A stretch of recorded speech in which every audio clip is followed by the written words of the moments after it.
All right, guys. So Hard Mode Faction Wars is coming up next week. For some reason, I thought that the specific conditions were only going to be on the ball stages, but turns out those conditions on the ball stages are some of the easier ones.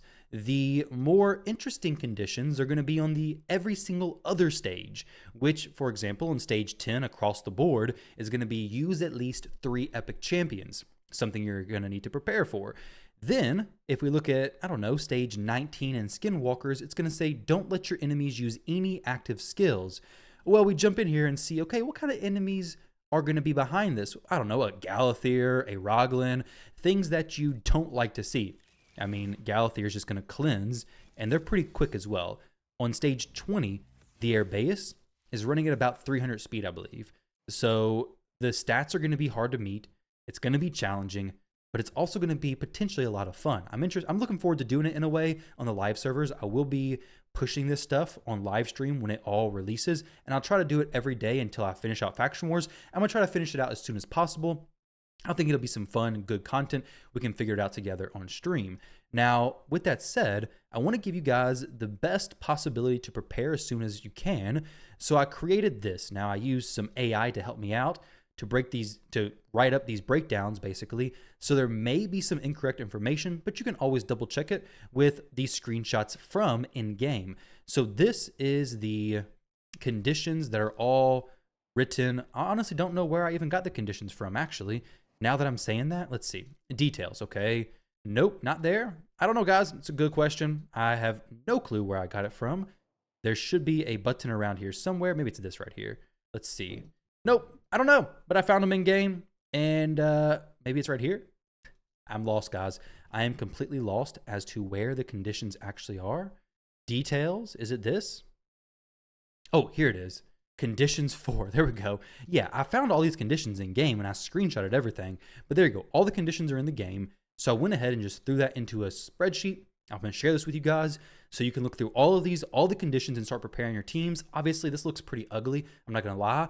But we have a team plan here. If you want to fill in some champions, just go file, make a copy, and you can edit it, do whatever you want with it. You can lay out your 3 epic champions, but you can make it work for you however that's going to look, especially until Faction Wars actually releases on the live servers. And you can see what's to come without having to go in-game and navigate to that. So it's going to be a useful resource for me, and I hope it's a pretty useful resource for you as well. Also, I had AI go in here and tell me, okay, which stages are requiring a provoke. Now, I can't guarantee all of these are 100% accurate. High Elves, it says there's no stages requiring a provoke. So far, everything I checked seems to be accurate. But I guess you'll know once you actually get to that stage. But for Banner Lords, you're going to need it for stages 2, 8, and 10, apparently. Let's see if that's true. Stages 2, yes. Stages 8, no. And stages 10, also no. You need it for stages 2, as well as stage, stage 9 as well. So the screenshot's probably difficult for AI to read, but that does seem to be accurate as far as requiring provoke. Okay, there it is. So don't read into this as it is just like 100% correct, because it's not, but it's going to give you an idea without having to scroll through each and every one as to what you're going to be looking for. Then, of course, before you decide to build a champion for certain factions, go in there and see what it is. Or you can just come right here and look, okay, this is what I want to build for. I need provoke on stage 2, stuns on stage 3, provokes on stage 9, banner lords. Okay, what champions do I have that could do that? You could do this on your account. So you come in here and say, all right, we're going to go faction-specific banner lords. Also, remember, we have stun sets, provoke sets, toxic sets. But if you don't have plenty, actually, honestly, you need to have some of those and just save it and then just move it around from champion to champion. It's going to cost you some silver, but it's going to be the easiest way to meet those requirements pretty consistently and safely and guaranteed. So for provoke, we have Timid. For stun, we have a few champions, some good AoE options with Stoutus, some epic options as well. So there are going to be ways to figure this out and get it organized for you, but that very well could just be, well, I have a champion here who can just use a stun set, has an AoE A1 or an AoE skill. It's going to be fine. But then we have things like manipulate buff or debuff duration 20 times. That's where it's going to get a little bit weird. Is stripping manipulating buff or debuff duration? I'm not for sure, to be honest. I could test it out, but I'll wait till the live server comes out with the hard mode faction wars and we'll figure it out then. Though to be fair, I may actually try that out sooner because if you run it and you don't get the 3-star, you're going to have to run it again, which is going to be frustrating actually. I got a feeling that's going to be an issue. Is like you got to be very careful because some of these missions are like, don't let your actually no, this one right here, for example, heal your champions by 1 million HP. Is that what that says? Yeah, 1 million HP. So that is for high elves.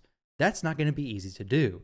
You're going to have to pay attention or just let your champions take a beating in a wave and just keep healing them over and over and over and over and over and over, and then hope that you finally get 1 million in healing. Because if you're not watching it, you're not going to be able to 3-star very easily.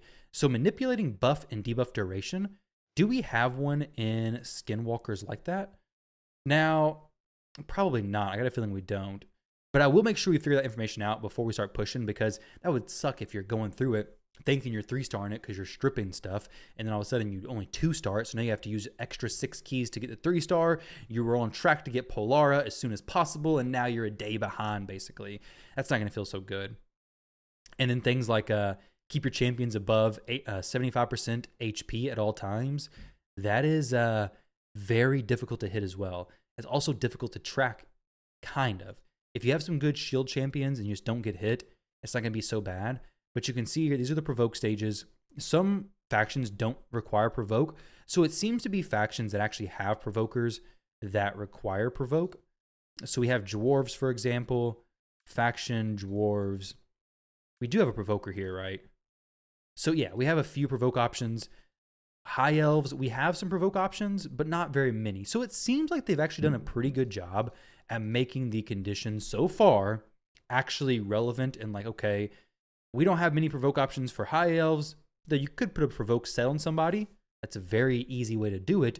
They seem to be not requiring, okay, you need a provoke set to do this. Instead, they're prioritizing, okay, you just have to do it if the faction has plenty of provokers. Shadowkin, do they have provokers? They do, actually. Harima, Burungiri, Taragi, so a few. But once again, you can just throw provoke sets on. So I don't know. Maybe there's going to be some factions with very few options, but it is going to be very much a, hey, you need a deep roster to actually do this. Epic champions, you need to build 3 for every faction at least. So go in here and check your stuff, okay? Do you have 3 epic champions for banner lords? 3 epic champions that you would actually use. This is going to be a pretty easy one. But what about for skinwalkers? Do you have 3 there? What about for orcs? Do you have 3 epics and orcs that you're going to use? I mean, there's some good ones, but Seer's going to take all your buffs away. Is there 3 epics you're going to use in Ogren Tribe? Maybe. Relatively easy. What about, I guess actually most of them have pretty good epics. Not for sure what faction has the worst epics. You guys let me know down below. Demon Spawn has some good options. Undead Horde. Undead Horde could be one of the more difficult ones for sure. But either way, there's a lot of interesting conditions here, guys. I'm going to jump into a room and show you all how it works and what it looks like. But we have the stun requirements here as well. Poisons, freeze. Some of the rooms require freeze. Not very many, but some do. And then as far as the actual fight goes, some of these earlier stages, if you have mythical champions, they're going to be a lot easier, right? So like this, for example, we have Gallius, who he's going to be able to work through this fine. With the epic stage, you don't have to have the epic. Well, they do have to stay alive because remember, the 2-star requirement and the 1-star requirement is still there. So beat stage, 5 champions, no losses. Now the no losses condition isn't they can't die as far as I'm aware. It's just that they can't be dead when you get to the end of the fight. There are conditions where it's go the whole time with no champions dying ever. It's a little bit different. That means you literally cannot have anybody go down, which is a much harder condition to actually meet. But as far as this goes, this isn't super difficult. Even if I didn't have Nishak or Gallius, this wouldn't be super difficult for Skinwalkers.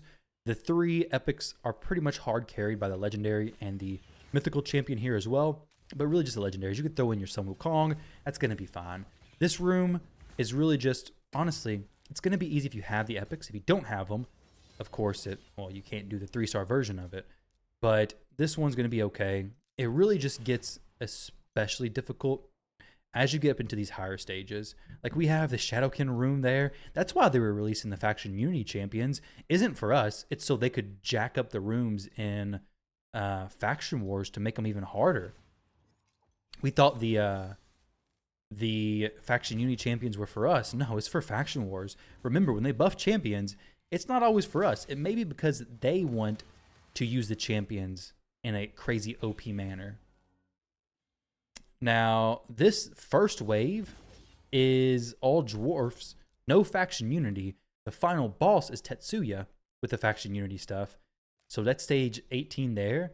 Defeat 3+ champions while your champions are under 7 or more buffs. That's not going to be the most difficult for most factions, but some will be. Just have a powerful champion one-shotting some stuff. There we go. Heraclitus with a Siphi on stage 17. I'm pretty sure these are the same, like, on all the stages. So yeah, it's Heraclitus there.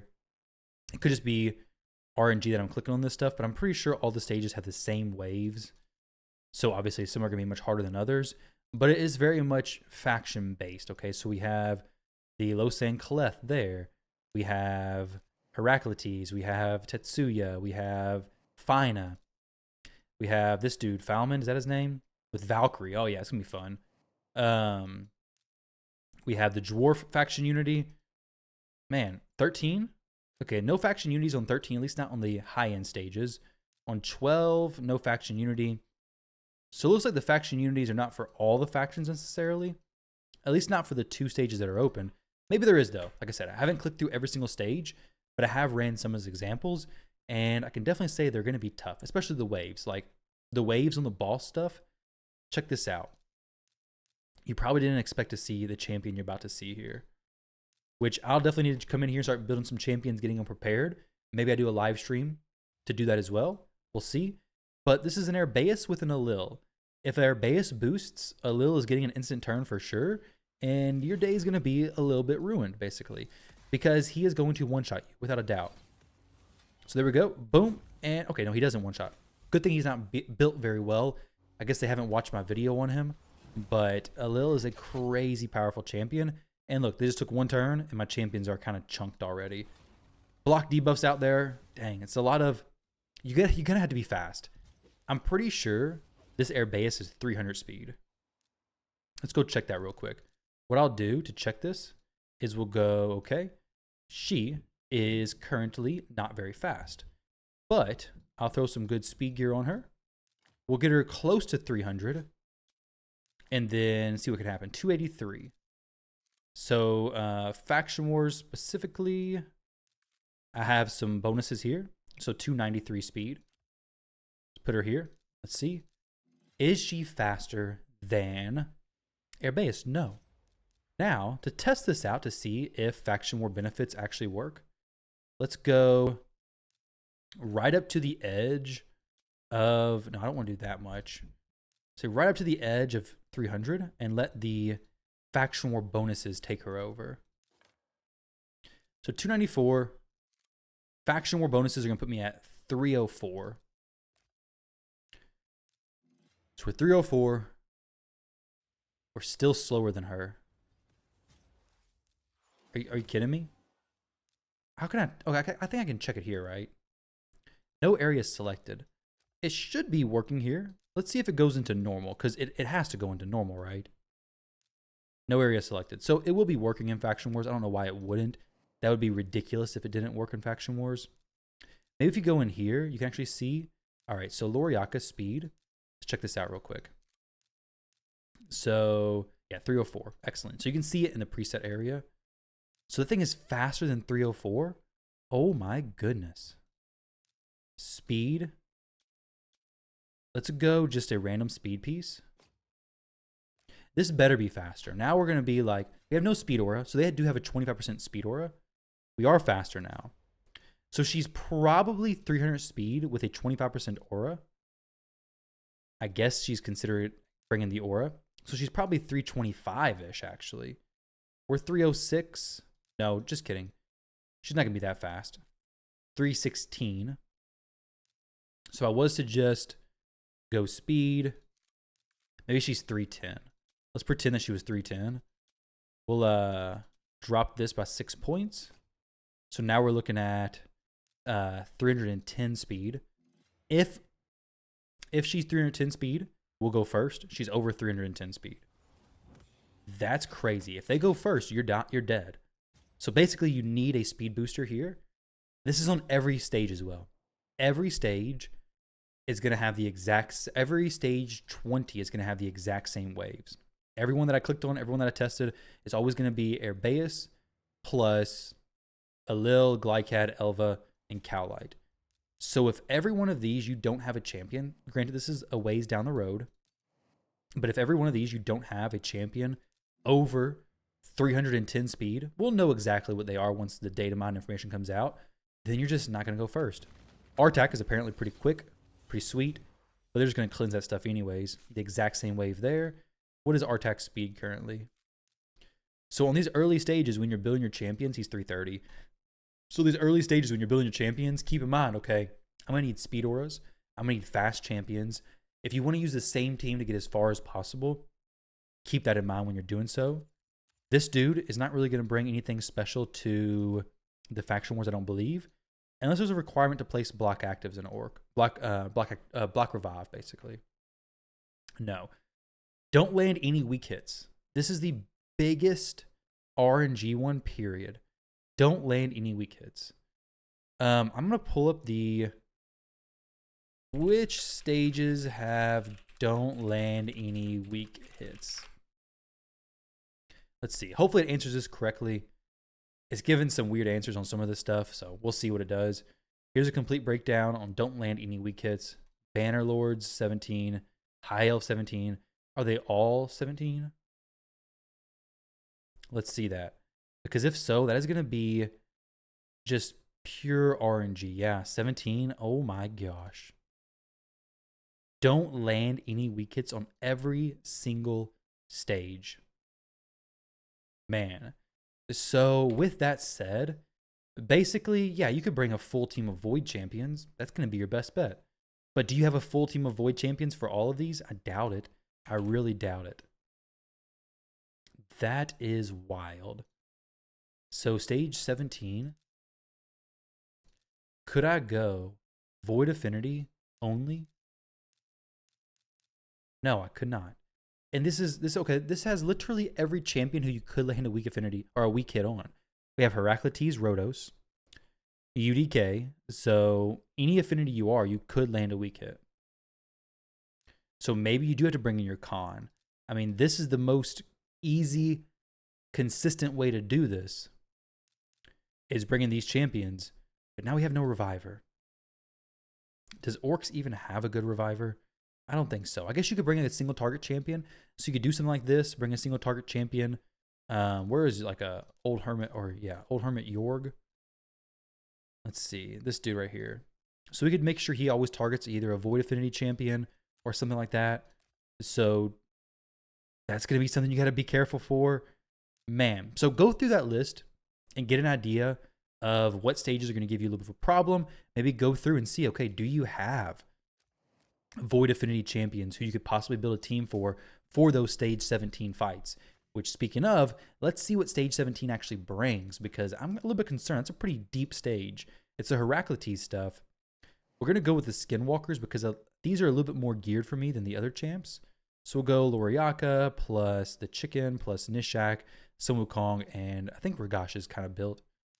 I did move a lot of the gear off some of these champions. Ragash, no, he's not built at all. Need to go through and build some of these champions back up. But the test server doesn't always sync over with the live servers. So some of these champions are built on the live servers, but not on the test server. So it gets a little bit weird.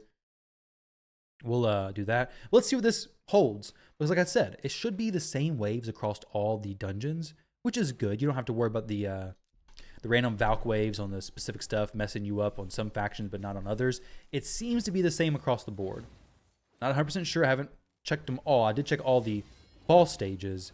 So the ball stages all seem to be the same at the end stage. So this first one is going to be a, let's see, what was the champions? Magic, Spirit, Magic, I think. So bring a Magic Affinity champion. No weak to that first wave. This wave you will be weak hitting because there's 2 Force Affinity champions, unfortunately. Now, that is super annoying. Dang. So basically, you really want to lock them out if you can. That's going to save you a lot of headache. We got 2 weak hits just now. No, did we? No, we didn't. Now, he can switch forms and reduce the duration of some of those buffs, which is pretty crazy. Got resisted and probably plenty of weak hits as well. Sumo Kong can strip. He just didn't. We already know what the last wave is. It's going to be Heraclites and Roto stuff. But, man, that's pretty crazy. This team would easily blow through normal, of course. But why am I using my wrong Nishak? Let's try this one, the correct Nishak this time. But, man, guys, we got some stuff to look forward to with Hard Mode Faction Wars for sure. It's going to be a lot of content to go through over the next few months, basically. I guess if there's 20 stages and you can do, what, 3 a day? If there's 20 stages, you can do 3 a day. It's going to be 6 days for one faction. But you're not going to be doing, I don't know, it's going to be a while. It'll be a solid month of progression through this, I'm sure, right? Assuming you don't have to go back and do this stuff. So it's going to be a while before any of us even see Polara on anybody's account. And then it's going to be even longer for most players to actually get her on their account. She's not going to be an easy champion to get.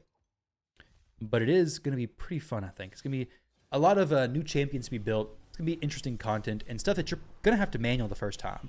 Once you go through it manual the first time, you can run it on full auto. It doesn't matter. You don't need a 3-star every time. It'll just be about clearing it as quickly as possible. Though I can tell you, doing stage 19 full auto as quickly as possible is not going to be the quickest thing. Because these waves are much harder than the normal faction wars for sure. And then the Rotos wave, of course, is coming up right around the corner. It's not going to be easy. So I would definitely recommend, if you've not been doing your live arena, do live arena and get your faction war bonuses for sure. I really hope the Duchess doesn't res. Okay, maybe not. Maybe she doesn't. So do your live arena, get your faction war bonuses. That's going to be a massive help for you. There's no way we didn't get a weak hit through this. I'll go ahead and use my final 6 keys here. No problem. Assuming I survive the Rotos. At least this Rotos doesn't have Merciless gear. At least I hope not, right? 1 extra turn. Okay, no extra turn proc, so he's not at least built for PvP, which is a huge relief. Okay, stuns on everybody. The chicken's going to be good for this. He's going to be really powerful. I got 1 star. Well, obviously one person died, so I couldn't have got the 3rd star anyways, I guess. But yeah, definitely got some weak hits. We did finish it though. We got a regular precision glyph, a uncommon one. So there we go, guys. That is the first look at Hard Mode Faction Wars. Got a lot to look forward to. Stay tuned for my stream and my content. I will be doing a lot of stuff related to Faction Wars. As far as it being free to play accessible, I want to go through it first with this account and see what I can get done. And then we can start coming up with more free to play or maybe achievable type builds. But honestly, if you are struggling with normal Faction Wars, I would try to just do one of the early stages of hard mode and then just call it there. Like if you can do the first 3, you're going to still get 4 to 6 star glyphs, still have a chance of getting the legendary glyphs, I imagine. Oh, this is only 5 and 6 star glyphs. That's actually huge. I didn't even realize that. Okay, so I take that back. So these are 5 and 6, which is massive, to be honest. Only 5 and 6. That's going to be a huge change in overall like power creep. These can be rare and epic. So really, once you get to farming this stage, that's going to be where you're getting a good return. So 16 and up is really what you want to get to at least. Stage 16 would be the golden spot to be. Anything before that, you're just getting 4 to 6 star, and it's probably just maybe even better just to do normal. So down here is where you're getting the 5 and 6 star only. So that's really cool. Either way, guys, thank you all very much for watching. Hope you enjoyed that video. Let me know what you think. Good luck preparing for your stuff. And guys, I will catch you all in the next one.